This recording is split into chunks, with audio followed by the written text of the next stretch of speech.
All right, Shalom. All glory, praise, and honor to Yahweh, Bashim Yahushai, Bashim Kakodash, Barakatham. Double honors to the apostles and elders of Great Millstone. Peace, love, honors, and blessings and salutations to the elect that retain their integrity, hold their composure and conduct in these wicked and perilous times that we're transitioning out of into a righteous kingdom. All right, this is Yaakov Wall. Just want to make a quick, this is actually probably just going to be a quick hit. I've got a limited amount of time right now, but I want to get into, just this video called Biden Planning to Reverse Major Trump Administration Policies. And when you watch this video, first couple of things that are said within the first few seconds of the video is an update about how Joe Biden's going to end up signing like 12 executive orders within the first day that he's inaugurated. And we've heard the things that this man wants to do, but through the light of Yahweh Bashim Yahushai, the truth in His Word, all right, we already know, man, that this is all manipulation through the so-called white man that he's using to set up our people, which are the so-called Negroes, Latinos, Native American Indians. But he's setting them up to devour them. All right, because Esau wants to kill off all Jake. So while Joe Biden promises, progression, prosperity, solutions for the betterment of mankind, ultimately, the world, it's all lies. And actually, Job even says that, man, right here. And Job 20:12 says, though wickedness be sweet in his mouth, though he hide it under his tongue. And that's exactly what this man is doing because he's under the obedience of the ones that he answers to, which are these wicked banking elites. All right. The 13 banking families that rule the planet. All right. This man right here, Joe Biden, does what they tell him to do. And so what you need to understand, man, I've made lessons on this before, is that this man and the ones who represent this world, which are the wicked, you need to understand behind their smiles and grins, their butter-like words, seducing words, you need to understand, man, that they are the masters of deception and lies. All right. One thing I love to bring out about Esau, man, one of the traits about Esau when he was born and when he started growing up as a man, it said that he was a cunning man of the field. And when you look up that word cunning, it means to be skillfully deceptive. So he is a master at being skillfully deceptive. All right. That's one of his blessings. All right. Because he is the wicked. But behind these deceptive smiles and grins and promises, all right, they are swords and death. And again, I know there's certain movies. One that keeps coming to mind is the movie Hostile Part 2. There's a second part to the actual first Hostile movie. And there was a scene where this Edomite woman who, she was kind of even beautiful. She was pretty. She had a good looking smoking body. But one of the things she indulged herself was bathing in human blood. And in order to get that blood, she would hang a person above her by hooks. And she would take a scythe and she would cut the woman or the man's back open and let the blood splatter on her body until the pool would fill up with blood. Now, there's even been in that movie, there's other scenes where certain Edomite actors that were playing in the movie would have to listen to these screams to, be able to endure being one of those people that would distribute pain. Some of them weren't able to do it. Some of them could. But what you got to understand is an Edomite, an actual true wicked Edomite, like this man right here, like Joe Biden and the rest of the elite and these politicians, they can look at you in your face when you're in the face of adversity and despair and anguish and pain, and they can look at you and feel no pity. All right? Which, let me get one other scripture. This is in Jeremiah. This is Jeremiah 13:23 says, can the Ethiopian change his skin or the leopard his spots? Can Esau change his character or his customs or behavior. It says, then may ye also do good that are accustomed to do evil. So an evil person who naturally gets off at being evil, who naturally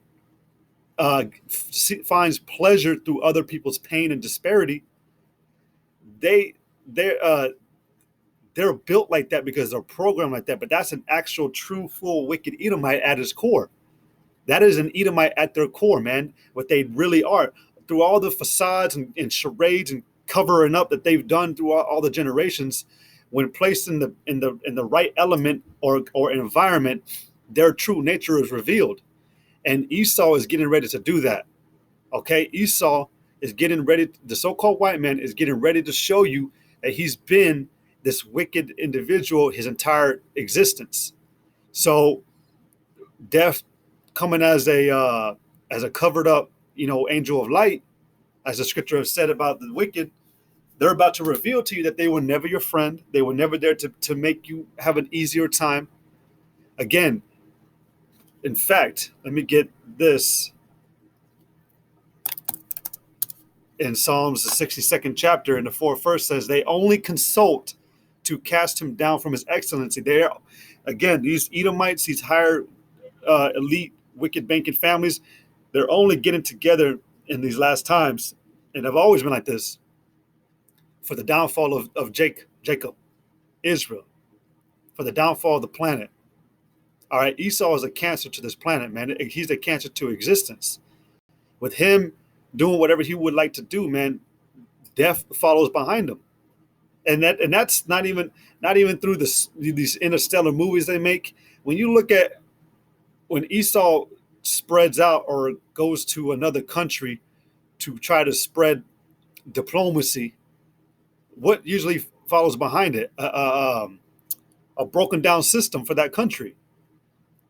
One good one was when who was it? Was it Saddam Hussein or Bin Laden? One of them. There was reports back in like 2008, man, when shoot, I can't remember which one it was exactly. I think it was Bin Laden.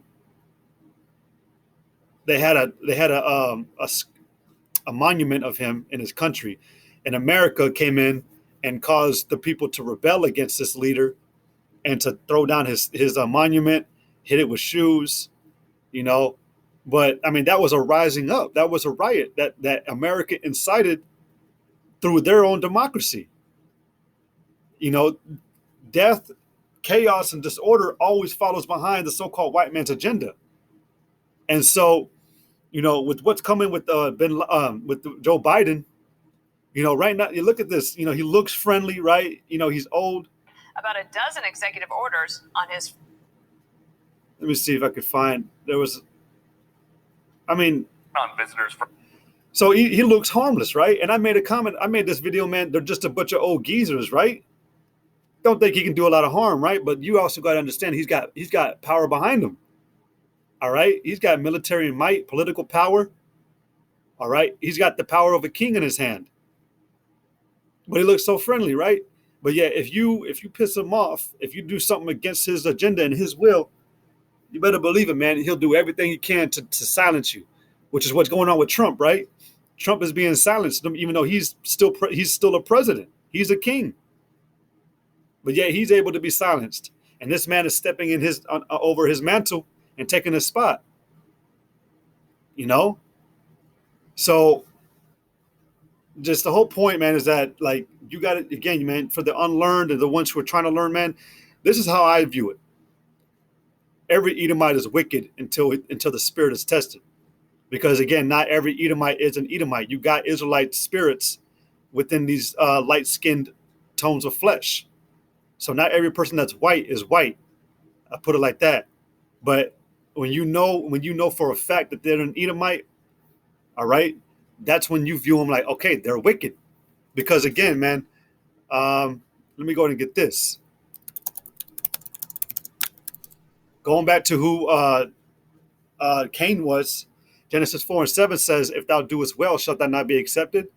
And if thou doest not well, sin lieth at the door. This it says right there, and unto thee shall be his desire, and thou shalt rule over. We already know that Esau, Edom, all right, is the border of wickedness, and that is his desire to go upon his belly based upon sin. That is the Edomite's desire and core.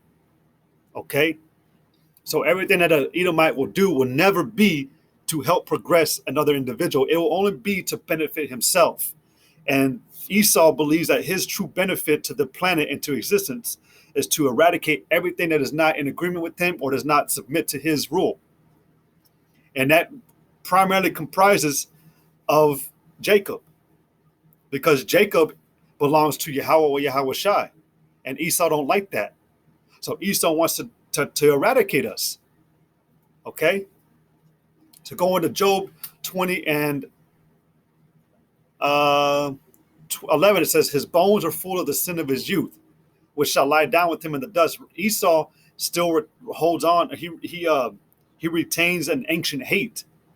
All right. The apostles have gone into it, man, about the blessing that Esau did not get, but that Jacob got. Because Esau doesn't know about predestination. I mean, he does, but he believes that his predestination was stolen. He believes his destiny was stolen, which it wasn't. If you clearly understand that Yahweh and Yahweh Shai, they clearly blessed Jacob and Esau according to the blessing they were going to give them regardless. So say Isaac would have blessed Esau first. Isaac would have still blessed Esau with the blessing he still holds today. And Isaac would have blessed Jacob with the blessing that he has and that we've received today. It doesn't matter about, well, it was stolen, this and that. No, it was all according to pre-election. Esau was elected to be the wicked and programmed to be the wicked, and Jacob was programmed and elected to be the righteous. So, but Esau still holds on to that hate about thinking that Jacob did him wrong, which he never did. Esau fair and square gave up his blessing, because he even smarted off and said, what's this going to profit me, seeing that, basically my father ain't dead yet, so what's this going to profit me? Go ahead, take it. I still got plenty of time to amount riches if I want to cover up that blessing I'm not going to get right now. It said, though wickedness be sweet in his mouth, though he hide it under his tongue, through these policies. The scriptures say, man, that through peace and policy, that this man was going to destroy wonderfully and craftily. All right, pursuant to Daniel, I believe. What is it? I don't want to misquote it. Daniel 8, the 8th chapter. But though wickedness be sweet in his mouth, though he hide it under his tongue, he hides it through the policies and politics, man. Though he spare it and forsake it not, but keep it still within his mouth. See, whoever said Esau let go of his hate, when did he ever say that? What, the civil rights movement? Abolishing slavery? So-called abolishing slavery? What, black and white rights? What? When did he ever say he ever threw away his hate after that, though? It says, yet his meat in his bowels is turned. It is the gall of asps within him. It's poison, man. The scriptures already say that he be speaking poison, man. He has swallowed down riches, and he shall vomit them up again. The Most High shall cast him out of his belly. So at the end, yeah, he's going to pay. But right now, man, he is executing and practicing his right, which is to be the wicked. All right, and there's just a very short amount of time until this man finally shows you, right? Because again, you got to prepare for this man to be tried. He's going to come to you sweetly. He's going to seduce you with smooth and sweet words. That's what's going to happen. So don't be surprised if within like the first maybe 6 months, Joe Biden's being cool. Watch what comes after. Just wait. So actually, I'm out of time. Salakia. I'm going to go ahead and end it. I want to give all glory, praise, and honor to Yahweh, Bashem, Yahweh Shai. Double honor to the apostles and elders of Great Millstone. Peace, love, and honors and blessings to the elect that retain the integrity and the understanding for Yahweh, Bashem, Yahweh Shai. Yahweh, Bashem, Yahweh Shai, Brakatham, Kwame Shalom.